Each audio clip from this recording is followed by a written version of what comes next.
Minsan, mapapapikit ka na lang talaga sa mga problemang nakikita mo sa paligid mo.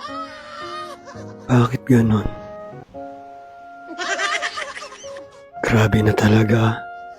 Hindi ko na alam kung anong gagawin ko sa mga problemang ito. Kaya naman naisipan ko na lang mag-ehersisyo para malimutan ko ang mga ito.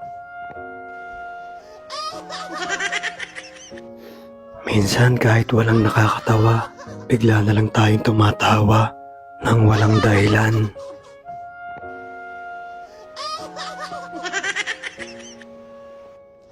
Ngayon ko lang nalaman na ang mga multo pala'y may mga saltik din. Kaya simula ngayon, hindi na ako natatakot sa mga multo.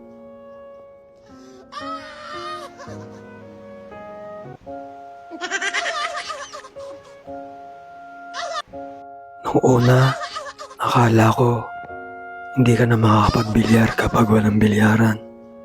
Pero ngayon pala, pwede ka na magbilyar kahit saan.